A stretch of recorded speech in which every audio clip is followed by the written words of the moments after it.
Hello বন্ধুরা, সকলে কেমন আছো? আমিও ভালো আছি। আমার চ্যানেলে তোমাদেরকে স্বাগত জানাই। আর আমার ভিডিওগুলো একদম ছোট হয়, অবশ্যই তোমরা দেখো। আশা করি অনেক ভালো ফলাফল পাবে। আর ভালো লাগলে ভিডিওটি একটা লাইক করে দিও। তো চলো বেশি দেরি না করে শুরু করা যাক। তো আজকে যেই টিপসটি তোমাদের আমি দেবো, দেখবে কারোর ঘরের মধ্যে বেশিরভাগ মানুষেরই এই প্লাইবোর্ডের জানলা হয়, দরজা হয় তো তারপরে দেখবে অনেক দিন পর না রান্না করতে করতে বা বাইরের ধুলো বালি নোংরাতে এখানে তেল কাস্টে কেমন একটা নোংরা নোংরা ছাপ পড়ে যায়। তারপরে দেখবে সেগুলো এমনি কিছু দিয়ে ঘষলে একটা দাগ পড়ে যায়, সেই দাগটা একদমই পড়বে না, আর একদম সুন্দর চকচকে পরিষ্কার হয়ে যাবে। সেই টিপসটি তোমাদের দেবো।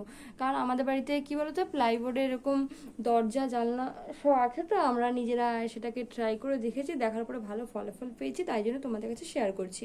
কি করবে বলো তো, তোমরা যদি মনে করো যে না তোমরা কলিং দিয়ে করবে না, একদম সহজ একদম সরল উপায় সেটি তোমাদেরকে বলছি। তোমরা কি করবে, এতটা মতো ছোট একটা বাটির মধ্যে গরম জল নিয়ে নেবে, ঠিক আছে? একদম উষ্ণ উষ্ণ গরম জল নেবে, তার মধ্যে দিয়ে দেবে একটু শ্যাম্পু, একদম অল্প পরিমাণে শ্যাম্পু দেবে, ঠিক আছে? দেওয়ার পর ওটাকে ভালো করে গুলিয়ে নেবে। নেওয়ার পরে সালমাইকারের দরজা বা জানলার মধ্যে একটা নরম একদম কাপড়ের টুকরো নেবে, না পারলে তুলো নিয়ে নেবে, ঠিক আছে? দিয়ে ভালো করে হালকা হাতে ঘষবে।